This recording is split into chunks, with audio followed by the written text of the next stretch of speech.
Hola amigos y amigas de las redes sociales, bienvenidos al curso de Organizaciones Internacionales con tu profe de Rey. Amigos y amigas, no hay día que no se llegue ni plazo que no se cumpla. Terminamos ya el curso de Política Exterior de México y ahora justamente lanzamos el vuelo en el canal a compartir con ustedes, a manera de sesiones convencionales, pero a través de la plataforma digital, el entender cómo se organiza el mundo. Es decir, cómo nos organizamos como especie humana a escala que rebasa el nivel de análisis de los estados o de los países que los conocemos. Entonces, cómo nuestros países, pero también otras figuras como son las corporaciones, ¿no? Los corporativos, las empresas transnacionales, y cómo diferentes actores, pues prácticamente nos organizamos para procurar, en alguna medida, la coexistencia pacífica, pero también para normar de manera colectiva las conductas en diferentes áreas que trascienden las fronteras. Si empezamos con la definición tradicional de las organizaciones internacionales, sobre todo las que se conforman a través de gobiernos, aquí más o menos comparto con ustedes algunos apuntes. En primer lugar, a la pregunta de qué son las organizaciones internacionales, podríamos responder que son asociaciones voluntarias de actores públicos o privados que cuentan con personalidad jurídica propia. Yo aquí agregaría además que esta personalidad jurídica propia es distinta de la personalidad de cada uno de los miembros que las componen. Se formalizan con un tratado internacional. Básicamente aquí lo que cabe mencionar es que estos tratados internacionales, si bien no tienen una fuerza coercitiva, sobre todo para los medianos y pequeños y los grandes, es cierto que también fungen o sustituyen en el mundo privado el papel que desempeñan los contratos. Ya hablaré con ustedes del enfoque contractual. Por otro lado, es importante mencionar que cuentan también con órganos permanentes. Estos órganos permanentes son los que en su mayoría le dan vida a las organizaciones internacionales. Pueden también tener bienes muebles o inmuebles, reunirse periódicamente o tener una vida permanente. Y básicamente, amigos y amigas, otra cosa que tienen que tomar en cuenta, que las organizaciones internacionales pues se financian de dos maneras, recibiendo donativos, por un lado, pero también una especie de pago de membresía, en donde los países miembros pues tienen que ir cooperando en función de sus posibilidades académicas. Ahora, ustedes me preguntarán, ¿para qué? ¿Para qué las organizaciones internacionales? Esto se los explico de esta manera. El para qué tiene que ver con la razón de su función, para procurar la coexistencia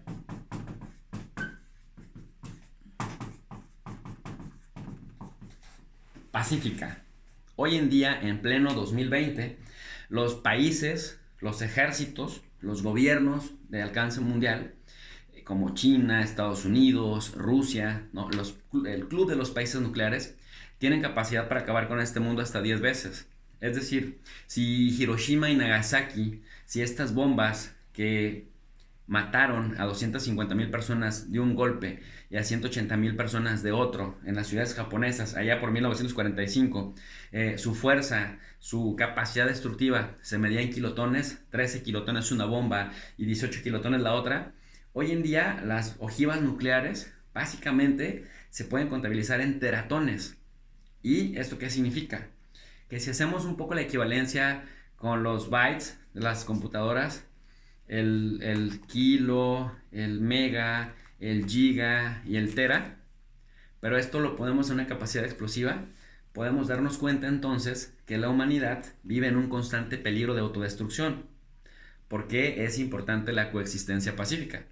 Simple y sencillamente porque decían por ahí que si había una tercera guerra mundial, si no nos esforzábamos por evitar una tercera guerra mundial, con la capacidad autodestructiva que tenemos, empezando por la activación del mecanismo de la destrucción mutua asegurada, al que se le conoce también como el MAT, en donde un país con capacidad nuclear ataca a otro y el otro le alcanza a responder, nos destruimos mutuamente, pero también se destruyen, o también nos destruyen a los que no tengamos nivel en el entierro. Algo así como la lucha de un elefante contra un tigre, en donde una hormiga que va pasando puede ser pisoteada, aunque no sea la intención de estos gigantes asesinarla, pudiera pasar con el resto de la comunidad internacional que no cuenta con esta capacidad de destrucción mundial. Entonces, amigos y amigas, el MAT, el mecanismo de la destrucción mutua asegurada, se intenta básicamente mantener ahí, que no se active. Y la coexistencia pacífica lo que busca es que si hay una tercera guerra mundial, pues la cuarta no se pelee con palos y piedras.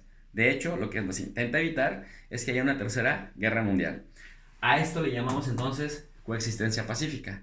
La coexistencia pacífica técnicamente es la que nos lleva a dirimir nuestras diferencias a través de mecanismos de solución no violenta de las controversias, entendiendo que hay controversias por la misma naturaleza humana. Entonces, amigos y amigas, como podernos darnos cuenta, mantener la coexistencia pacífica es todo un reto. Para esto es importante también saber que nuestras organizaciones internacionales, y digo nuestras porque finalmente nos consideramos especie humana, pues qué tipo de organizaciones existen. Es decir, qué categorías, qué tipificación de organizaciones internacionales ha creado la humanidad. Y para ello, pues más o menos les pongo estos apuntes acá. Están las organizaciones internacionales multitemáticas, las cuales, por ejemplo, como Naciones Unidas o la Liga de Naciones, se encargan de ver muchísimos temas de muchísimos planos. Por ejemplo, temas de paz y guerra, temas de tecnología, temas de desarrollo, temas de infraestructura, temas financieros, económicos, comerciales. Y prácticamente son las que lideran a gran escala el empuje de estos temas. Por otro lado, tenemos a las organizaciones internacionales de corte regional, en donde se entiende por región las diferentes áreas geográficas del mundo. Por ejemplo, la Organización de los Estados Americanos, que es una especie, guardando sus asegúnes, de mini ONU, pero en el continente americano, al que también se le conoce como el hemisferio occidental. La Unión Europea, que tiene una dimensión todavía más amplia, porque implica la unión aduanera, implica la unión monetaria en la mayoría de los países que la componen, tienen políticas de seguridad común, ¿no? Y prácticas colectivas que básicamente lidian también con otros aspectos como el impulso al desarrollo y la migración. La Unión Africana sería otra organización regional y por supuesto la Liga Árabe con una más modesta penetración en la conducta homologada de sus actores que la componen. Otro tipo de organización regional, internacional o multitemática lo representaría también la figura de los organismos especializados. Estos se caracterizan por tener un alcance mundial, pero, como su nombre lo indica, se caracteriza por la especialización, el grado de especialización de los temas en los que se centran. Por ejemplo, la Organización Mundial de la Salud tiene un alcance mundial, como su nombre lo indica, pero se centra específicamente en los temas de salud. La Organización Mundial del Comercio, que no solamente regula las prácticas y las conductas colectivas de los actores miembros en materia de comercio, sino que también cuenta con órganos de solución pacífica de controversias en donde los países miembros tienen que dirimir sus diferencias. Entonces, la política comercial a nivel internacional o la conducta colectiva en materia de comercio es justamente parte de las facultades de la Organización Mundial del Comercio. Tenemos el Banco Mundial, que entre sus grandes objetivos, por lo menos de manera oficial, dice que es combatir la pobreza, y este lo hace a través de préstamos, principalmente de mediano y largo plazo, para impulsar el desarrollo a través de la creación de infraestructura en los diferentes países. Y luego tenemos también otro ejemplo de organismo especializado, al Fondo Monetario Internacional, que bueno, se centra en las políticas monetarias, como su nombre lo indica, en las políticas cambiarias, y que también, bueno, dice combatir la pobreza, centrándose en las medidas de corte, de corto plazo, pero también de corte financiero y monetario. Tenemos otra figura también que es menos citada en la literatura clásica de las organizaciones internacionales, que es la Organización Internacional No Gubernamental. Hay algunas que tienen fines de lucro, pero las que a nosotros nos interesa mencionar como una categoría que las diferencia es justamente las internacionales no gubernamentales. Aquí podemos encontrar, por ejemplo, Médicos Sin Fronteras, Greenpeace, Periodistas Sin Fronteras, incluso me atrevería yo a decir de la Cruz Roja Internacional. Es decir, todas aquellas, Amnistía Internacional, todas aquellas que sin tener un afán de lucro van a llenar el hueco que dejan las organizaciones especializadas o los mismos gobiernos y que de alguna manera pues viven de la cooperación que les dan algunos beneficiarios, algunos patrocinadores, para que puedan hacer su labor de forma independiente. Ahora, si ya tenemos más o menos los tipos de organizaciones y también tenemos qué son las organizaciones internacionales, ¿cómo estudiarlas a estas organizaciones internacionales? Paso a lo siguiente. Aquí hay tres enfoques que nos dan la pauta para saber cómo estudiar a las organizaciones internacionales. Uno de ellos es el enfoque contractualista.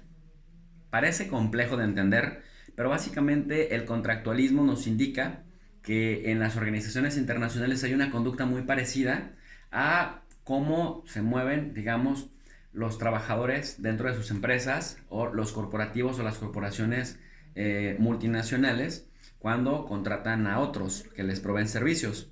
Básicamente nos dice el contractualismo que los tratados internacionales o algunos acuerdos comerciales hacen las veces de los contratos. Por lo tanto, la nueva incorporación o la nueva membresía o el nuevo miembro que se incorpora a una organización internacional, al hacerse parte de un tratado internacional, acepta más o menos los términos y acepta de alguna manera realizar las actividades que vayan apegadas al objetivo de la organización, y entonces esto genera que el tratado hace las veces de contrato, guardando sus proporciones. Por otro lado tenemos también el constructivismo.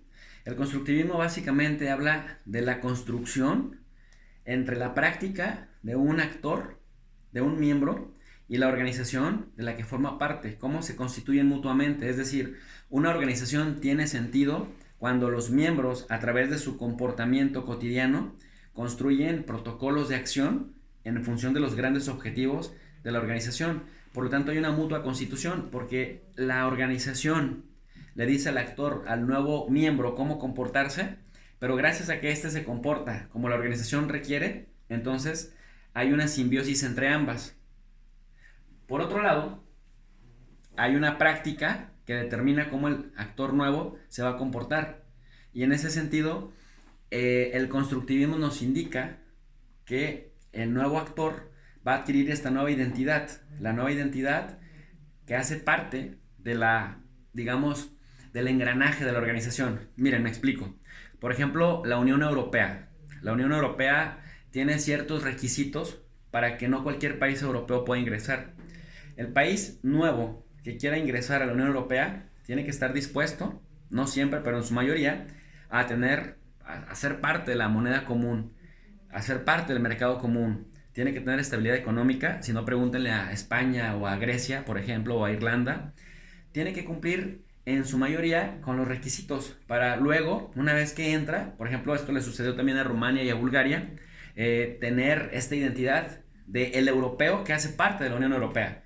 Por lo tanto, la Unión Europea se extiende, se expande gracias a la práctica de sus nuevos miembros, que a su vez tienen que reforzarla porque la están construyendo entre todos.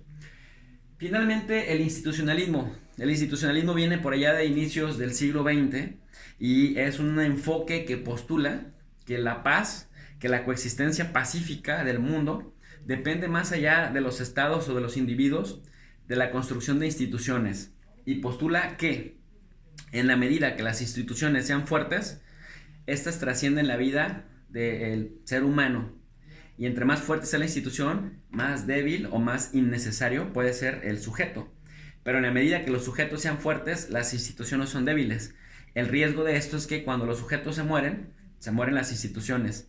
La práctica institucional, el institucionalismo viene de instituir, de plantar, y en este caso se plantan o se instituyen prácticas, discursos, narrativas, misión, visión, para que esto trascienda, decíamos, la vida humana, y de tal suerte que con su existencia a través de los años y de los siglos, pues pueda mantener un orden que favorezca la coexistencia pacífica y sobre todo, pues la vida colectiva. Todo esto como consecuencia de las guerras, todo esto como consecuencia también de la naturaleza conflictiva de los seres humanos, pero más importante aún, de que así como los seres humanos construimos tecnología y ciencia para prolongar nuestra vida, también aumentó nuestra capacidad autodestructiva. de tal suerte que en la medida que las guerras dejaron de ser aisladas, en la medida que el alcance de los daños que puede generar un humano por encima de otro se volvió un riesgo latente para la amenaza sobre la especie humana, pues en ese sentido también se hizo necesario voltear a ver a cómo poder organizarnos sin guerras. Bueno, amigos y amigas, si les ha gustado esta introducción al curso de organizaciones internacionales, regálenme sus likes, compartan, porque necesitamos elevar el nivel de discusión en las redes sociales digitales. Bienvenidos al curso de organizaciones internacionales con tu profe de Rey.